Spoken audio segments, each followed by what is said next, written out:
how are you all? Hope you all are doing very good. Today, students, we are going to start our 11th chapter of class 7, which is about transportation in animals and plants. Let's start the chapter. See. So, all living things have a system of transporting substances from one part of their body to another. Even complex animals and plants have a well-developed transport system.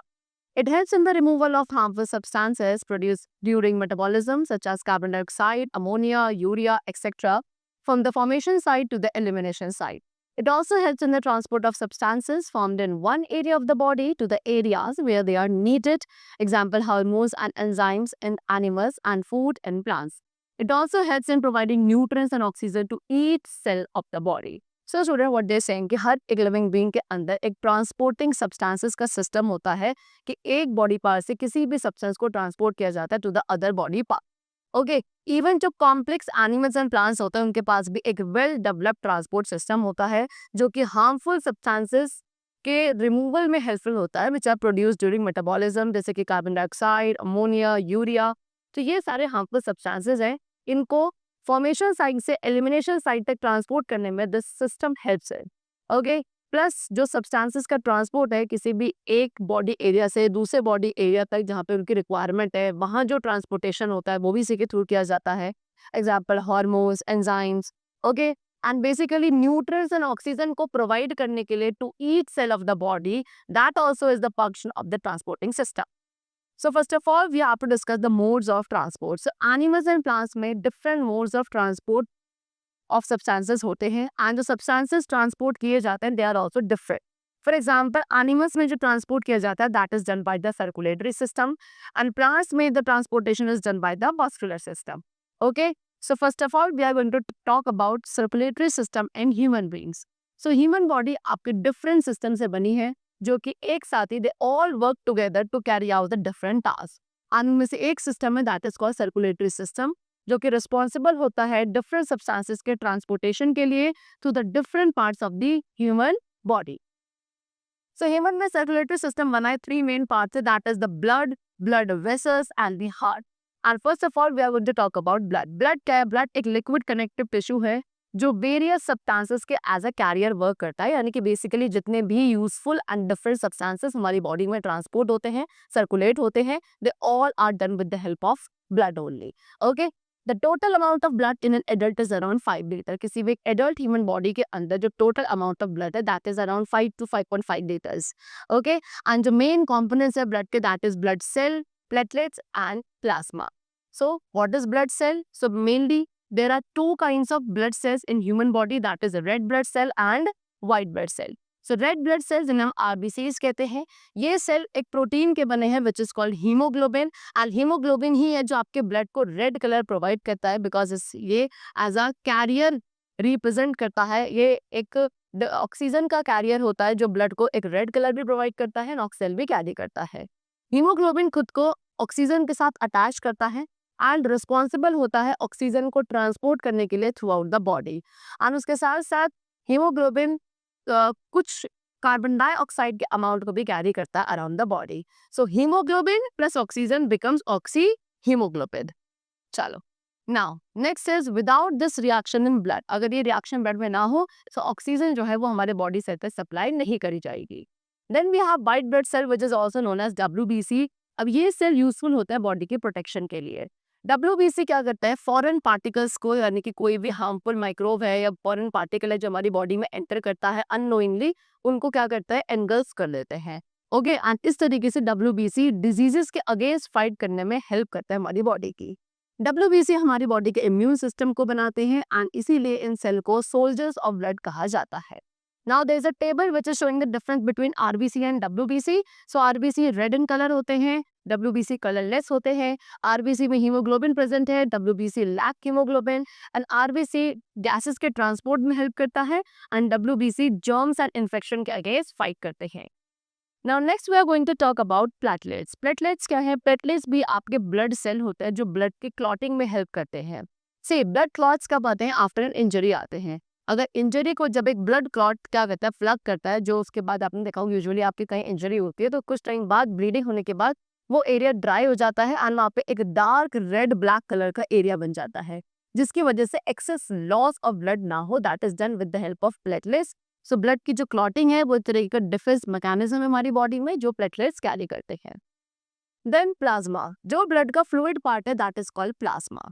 Next we have blood vessel. So mainly हमारी body में 3 main types की blood vessel है which is arteries, veins and capillaries. First of all we are going to talk about arteries. Arteries आपकी thicker walls की बनी है जो कि ऑक्सीजनेटेड यानी कि ऐसा ब्लड जिसमें ऑक्सीजन का अमाउंट रिच होता है, उस ब्लड को हार्ट से डिफरेंट ऑर्गन तक कैरी करती है। लेकिन there is an exception case which is pulmonary artery. Pulmonary artery is the only artery जो डीऑक्सीजनेटेड ब्लड को यानी कि which is the blood rich in carbon dioxide, okay, इस ब्लड को पल्मोनरी आर्टरी कैरी करती है from the heart to the lungs. Then we have veins. Veins आपकी thinner walls की बनी होती हैं, ये डीऑक्सीजनेटेड ब्लड को कैरी करती हैं from the different body parts to the heart. Again there is an exception which is pulmonary vein. ये ओनली वेन है जो कि ऑक्सीजनेटेड ब्लड को कैरी करेगी from the lungs to the heart. Then we have capillaries जो extremely यानी कि बहुत ही ज्यादा थिन ट्यूब्स होती है, they are called capillaries. Now function of blood, what are the function of blood? Blood क्या करता है? हीट को हमारी पूरी बॉडी में इवनली डिस्ट्रीब्यूट करता है, वेस्ट को हमारी बॉडी से रिमूव करता है, हमारी बॉडी इन्फेक्शन एंड जर्म से अगेंस्ट जो फाइट करते हैं that is also done with the help of blood only. Blood oxygen को ट्रांसपोर्ट करता है as oxyhaemoglobin to the body cell and carbon dioxide वापस लेकर आता back to the lungs. And उसके साथ साथ डाइजेस्टेड फूड का जो ट्रांसपोर्ट होता है through out the body that is also done with the help of blood only, like glucose, amino acid, fatty acid, etcetera. Okay, now next we are going to talk about heart. What is heart? Heart is the most sensitive part or the organ of our body. हमारी body का most sensitive part या organ जो है वो क्या है? Heart है। They have shown in the picture also. This is the human heart. Heart जो हमारी बॉडी में है वो चेस्ट कैविटी में लोकेटेड होता है, जिसका जो लोअर एंड है वो थोड़ा सा लेफ्ट हैंड साइड ज्यादा टिल्ट है, like this. I have shown you. Okay, ये क्या करता है? ब्लड को पंप करने का काम। हार्ट का काम क्या है? ब्लड को पंप करना to all the parts of the body continuously, लगातार। ठीक है, अब ह्यूमन हार्ट में 4 चैम्बर्स होते हैं। Number 1 right and left auricle and then right and left ventricle. So upper 2 chamber, ऊपर के जो चैम्बर्स होते हैं उनको ऑरिकल्स कहा जाता है, जिनकी वॉल्स काफी थिन होती है एंड ये different parts of the body से ब्लड को रिसीव करते हैं। एंड जो लोअर 2 चैम्बर्स है उनको वेंट्रिकल्स कहा जाता है। ब्लड जो वेंट्रिकल में होता है वो वहां से क्या किया जाता है? बॉडी में पंप किया जाता है बाहर की तरफ। फिर उसके बाद एक मस्कुलर वॉल है जो हमारे हार्ट के लेफ्ट साइड को राइट हैंड साइड से सेपरेट करती है एंड इसीलिए जो ब्लड है वो हमारे किसी भी एक ऑरिकल से दूसरे वेंट्रिकल में मिक्स नहीं हो पाता। एंड जो ये पार्टीशन वॉल है ये क्या करती है? इस तरीके से ऑक्सीजन रिच वाले ब्लड को कार्बन डाइऑक्साइड रिच वाले ब्लड से मिक्स होने से प्रिवेंट करती है। ठीक है, ब्लड जो है आपका ऑरिकल से वेंट्रिकल्स में फ्लो करता है, किसके थ्रू? वॉल्स के थ्रू। एंड जो वॉल्स होती है between right auricle and right ventricle, ये आपकी कौन सी होती है? ट्राइकस्पिड वॉल्व होती है। एंड जो लेफ्ट ऑरिकल और लेफ्ट वेंट्रिकल के बीच में वॉल है that is called bicuspid valve. Next we come to blood circulation in the body. अब कैसे हमारी बॉडी में ब्लड सर्कुलेट करता है? So the impure blood, impure blood कौन सा ब्लड होगा? जिसके अंदर कार्बन डाइऑक्साइड का अमाउंट ज्यादा होगा एंड ऑक्सीजन का अमाउंट बहुत कम होगा, ऐसे ब्लड को इम्प्योर ब्लड कहा जाता है। सो हमारी डिफरेंट बॉडी पार्ट से इम्प्योर ब्लड कलेक्ट होकर राइट ऑरिकल में जाता है, जिसको उसके बाद राइट वेंट्रिकल में भेजा जाता है। ओके, एंड यहाँ से ब्लड को पंप किया जाता है पल्मोनरी आर्टरी के थ्रू। कहाँ पे? लंग्स के पास। लंग्स इसको रीऑक्सीजनेट करता है, यानी कि इसमें से कार्बन डाइऑक्साइड को आउट करके ऑक्सीजन को इन करता है। एंड उसके बाद लंग्स में ये बॉडी जो है क्या करती है? हमारे कार्बन डाइऑक्साइड को गिव अप करती है, ऑक्सीजन को एब्जॉर्ब करती है from the inhaled air.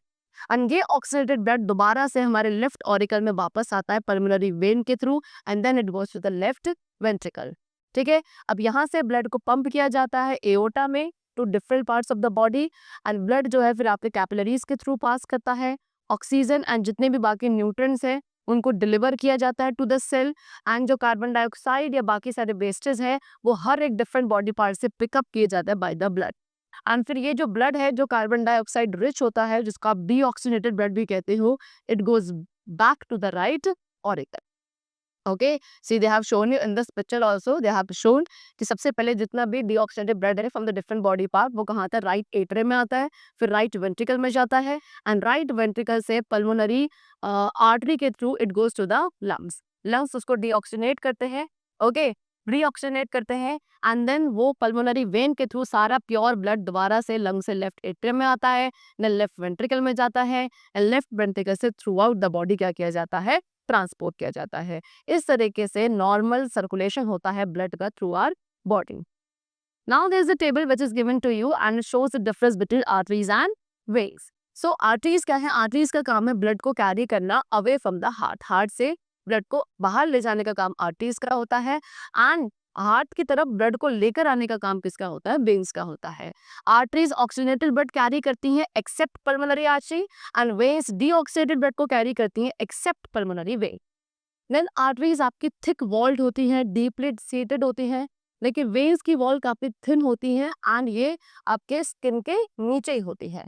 Then arteries में वॉल्स नहीं होते लेकिन वेन्स में वॉल्स प्रेजेंट होते हैं सो दैट ब्लड का जो डीऑक्सीडेटेड ब्लड आगे की तरफ फ्लो हो चुका है वो बैक फ्लो ना करे। Now there is again a difference table between atrium and ventricle. So atrium हमारे हार्ट के अपर चैम्बर्स होते हैं एंड वेंट्रिकल हमारे हार्ट के लोअर चैम्बर्स होते हैं। एट्रियम में ब्लड को रिसीव किया जाता है from the various body part and ventricles का काम है ब्लड को डिस्ट्रीब्यूट करना to the various parts of the body. Atrium आपके थिन वॉल्ड चैम्बर्स हैं and ventricle are thick walled chambers. Then we have heart beat. So the walls of the heart chamber are made of involuntary muscles. As we all know हमारे heart chambers की जो walls हैं वो involuntary muscles की बनी है and ये muscles जो है ये अपने आप they work on their own. Okay हमारा इन वॉल्स के ऊपर कोई कंट्रोल या इन मसल्स के ऊपर कोई कंट्रोल नहीं होता है, इसीलिए इनको इनवॉलंटरी मसल्स कहा जाता है। नाउ हार्ट मसल्स, अब हार्ट मसल्स क्या करती है? रेगुलर बेसिस पे कॉन्ट्रैक्ट एक्सपेंड करती है एंड कॉन्टिन्यूसली क्या करती है? They work like this through out the life. So the rhythmic contraction होता है जिसके बाद एक्सपेंशन होगा, यानी कि आपकी मसल्स जो है हार्ट मसल्स वो रिलैक्स करती हैं। सो ये जो एक कॉन्टिन्यूस बेसिस पे हार्ट मसल्स का कॉन्ट्रैक्शन रिलैक्सेशन चलता है एक रिदम में, this is called what? Heart beat.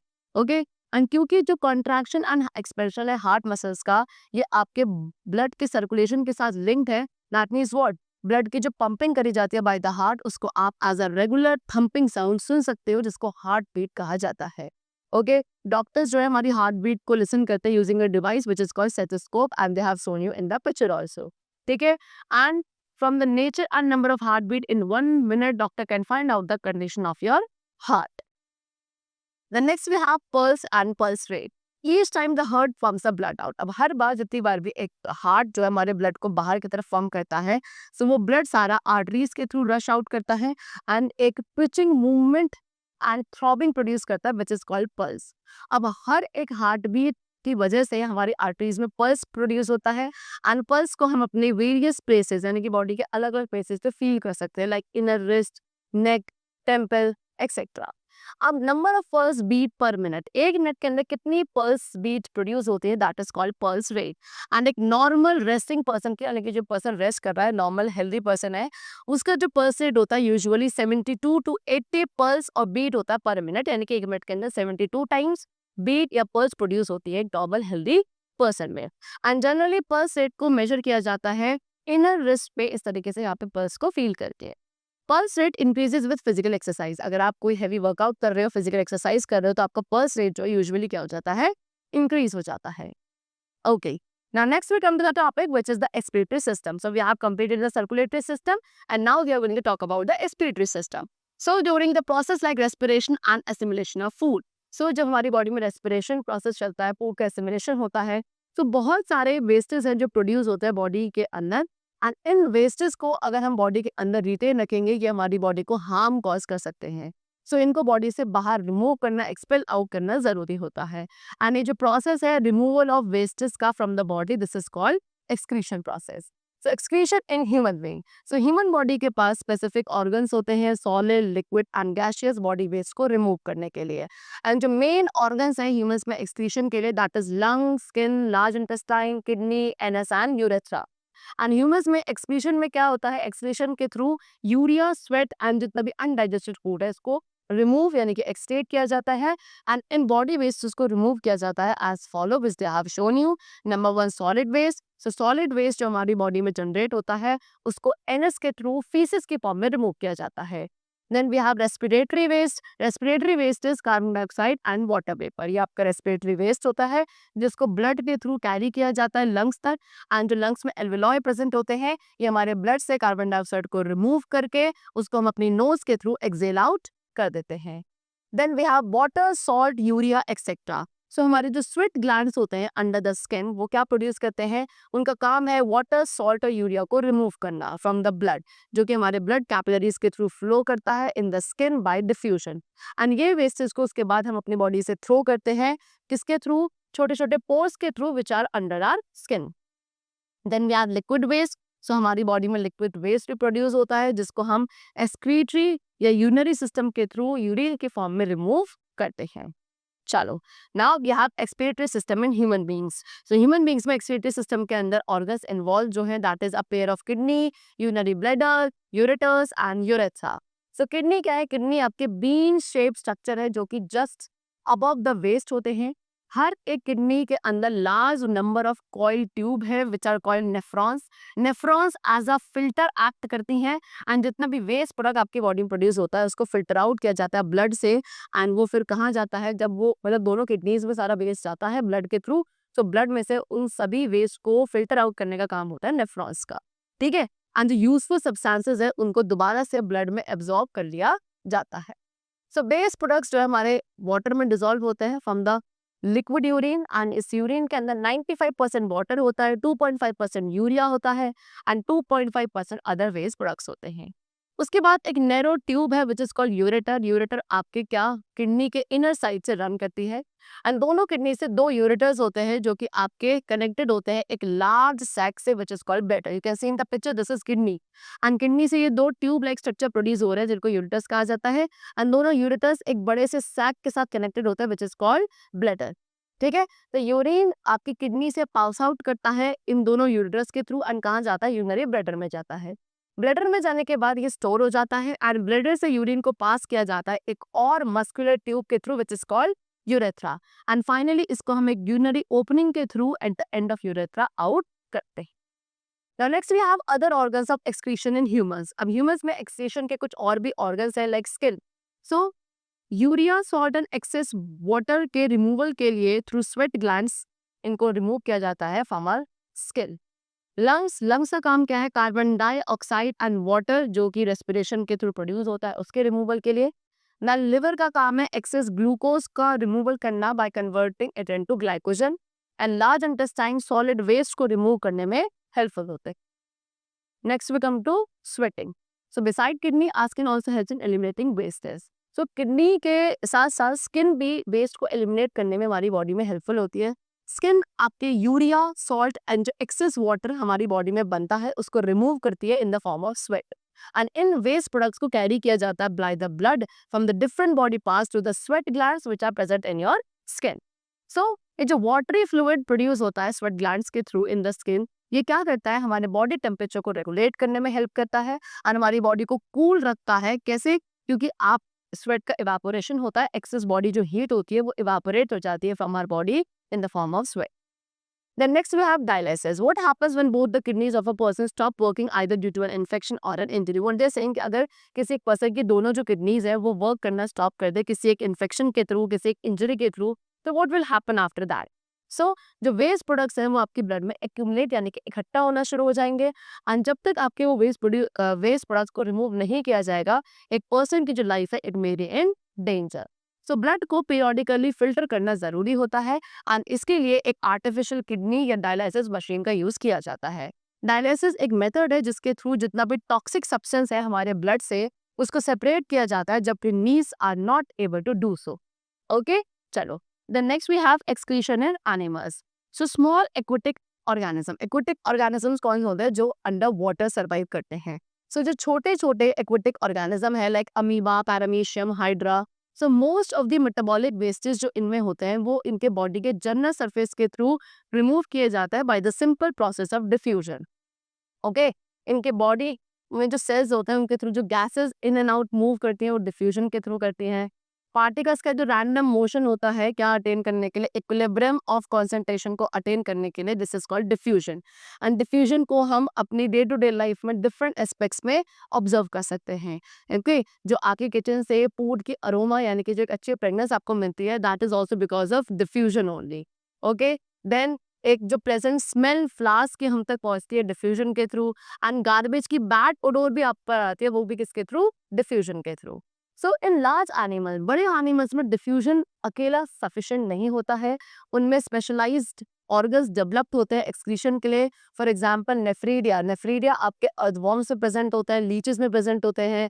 मार्फीजियन tubules होते हैं जो इंसेक्ट्स एंड किडनीज होती हैं वर्टिब्रेट एनिमल्स में। तो इस तरीके से जो बड़े एनिमल्स हैं उनमें क्या आपके वेल डेवलप्ड स्पेशलाइज्ड ऑर्गन्स होते हैं for the excretion process, because इनमें डिफ्यूजन एक अकेला ऐसा प्रोसेस सफिशिएंट नहीं है सारे बॉडी वेस्ट को रिमूव करने के लिए from the body. The next we have transport of substances in plants. अब प्लांट्स में कैसे सब्सटेंसेस का ट्रांसपोर्टेशन होता है? सो मेनली 3 डिफरेंट काइंड्स के प्लांट्स होते हैं, that is herbs, shrubs and trees. And क्योंकि जो कॉम्प्लेक्सिटी है वो वेरी करती है, लेकिन जो मोड ऑफ ट्रांसपोर्ट है वो 3 यानी कि सभी टाइप ऑफ प्लांट्स में सेम होता है। प्लांट्स के पास एक वेल डेवलप्ड ट्रांसपोर्ट सिस्टम होता है जिसको वास्कुलर सिस्टम कहा जाता है। एंड इस सिस्टम के 2 मेन फंक्शन होते हैं। नंबर 1, जो फूड लीव्स में प्रोड्यूस किया जाता है, प्लांट्स की सिंथेसाइज किया जाता है, उसको प्लांट के वेरियस पार्ट तक ट्रांसपोर्ट करना right up to the roots, that is the function of vascular system. And next, water and minerals का ट्रांसपोर्ट करना जो कि आपके वाटर में डिसॉल्व होते हैं from the roots to all the areas of the aerial part of the plant, that is also done with the help of vascular system. So now we are going to talk about vascular system. So vascular system के अंदर pipe like vessels होते हैं जो कि roots के tip से arrange होते हैं लीव्स के टिप्स तक and passing through the stem also. ये वेसल्स आपकी स्पेशल सेल से बनी होती है जिससे वास्कुलर टिश्यूज बनते हैं। टिश्यू क्या होता है? टिश्यू आपका ग्रुप ऑफ सेल होता है जो कि एक स्पेशलाइज फंक्शन को परफॉर्म करता है एक ऑर्गेनिज्म के अंदर। एंड मेनली प्लांट के अंदर 2 टाइप्स के वास्कुलर टिश्यूज होते हैं, number 1 xylem and the other is phloem. ठीक है, सो जाइलम वेसल्स का काम है वाटर एंड जो डिसॉल्व्ड मिनरल्स है उनको ट्रांसपोर्ट करना from the roots to the upper part of the plant, right. And जो वाटर का इवेपोरेशन होता है लीव्स से ड्यूरिंग ट्रांसपिरेशन, वो भी क्या एक पुलिंग फोर्स प्रोड्यूस करता है जिसकी वजह से वाटर आपका ऊपर की तरफ मूव होता है। नॉन फ्लोएम वेसल, फ्लोएम का काम है लीव्स के थ्रू जो फूड प्रिपेयर किया जाता है उनको प्लांट के जो बाकी पार्ट्स हैं डाउनवर्ड तरफ, डाउनवर्ड डायरेक्शन में, उन सबको क्या करना, ट्रांसपोर्ट करना। कुछ प्लांट्स में जो मटेरियल रूट्स में प्रिपेयर किया जाता है उसको फ्लोएम के थ्रू भी ट्रांसपोर्ट किया जाता है upward to the leaves. For example in tobacco plant, tobacco plant में जो नाइकोटीन है वो रूट्स में प्रिपेयर होता है एंड उसको अपवर्ड्स ट्रांसपोर्ट किया जाता है by the phloem to the leaves. Okay, so they have given you a table which shows the difference between xylem and phloem. So xylem आपका water and minerals ट्रांसपोर्ट करता है, phloem का काम है food को ट्रांसपोर्ट करना। xylem का unidirectional movement होता है यानी कि सिर्फ एक ही डायरेक्शन में मूवमेंट होता है from the downwards to the upward, and phloem में मल्टी डायरेक्शनल मूवमेंट है यानी कि अपवर्ड एंड डाउनवर्ड दोनों ही मूवमेंट phloem टिश्यूज के थ्रू होते हैं। Then we have transport of water and minerals. So अब सॉइल में से वाटर को रूट हेयर्स के थ्रू एब्जॉर्ब किया जाता है इन द प्लांट्स। ये आपके वाटर के साथ बहुत ही क्लोज कांटेक्ट में होते हैं between the soil particles. So जितना भी वाटर या डिसॉल्व मिनरल है वो आपके रूट हेयर के थ्रू मूव करता है रूट टिश्यूज के सेल्स तक and then to xylem vessels, and ये वेसल्स एक कॉन्टिन्यूस नेटवर्क बनाते हैं चैनल्स का through the stem and branches up to the tips of the leaves and transport water and minerals to all the parts of the plant. Next we have translocation of food. So जो food का transport होता है लीड से to all parts of the plant, इस process को translocation कहा जाता है। फूड कहाँ प्रिपेयर होता है? लीफ के मेसोफिल सेल्स के अंदर, एंड जो ये मेसोफिल सेल्स हैं ये आपके एंटर करते हैं फ्लोएम के सीव ट्यूब्स में as a dilute solution, and इसके थ्रू क्या जो फूड है उसको हर एक नॉन ग्रीन प्लांट जो पार्ट होता है प्लांट का वहां तक ट्रांसपोर्ट किया जाता है। फ्लोएम अमीनो एसिड एंड जो हार्मोन्स हमारे शूट एंड रूट्स के टिप्स में सिंथेसाइज किए जाते हैं उनको ट्रांसपोर्ट करने में भी phloem tissues helps in the plant. And the last topic is transpiration. Transpiration is the process of loss of water from the leaves and other aerial parts of a plant into the air. So जो plant की leaves या बाकी aerial plants हैं उनमें से जो water loss होता है किसके थ्रू? उनके लीव्स के थ्रू या एरियल प्लांट्स के through excess water loss from the plant parts to the air, इस प्रोसेस को ट्रांसपिरेशन कहा जाता है। ये इवापोरेशन के थ्रू होता है थ्रू स्टोमेटा। स्टोमेटा आपके टिनी पोर्स है जो कि लीव्स के सरफेस पे प्रेजेंट होते हैं, एंड जो वाटर का इवेपोरेशन होता है फ्रॉम द लीव्स, वो एक सक्शन पुल यानी कि ऊपर की तरफ क्या सक्शन पुल प्रोड्यूस करता है, जिसकी वजह से वाटर जो है ट्रीज में, जो टॉल ट्रीज होते हैं उनमें ग्रेट हाइट तक क्या किया जा सकता है, पुल अप किया जा सकता है। And transpiration also help to cool the plant को कूल रखने में भी transpiration process helps in. Okay, the chapter is completed. I hope you all must have understood the basic concept of circulatory system and transportation system in plants and animals both. That's all for today. We'll meet you very soon in the next class, and then take care and thanks to everyone.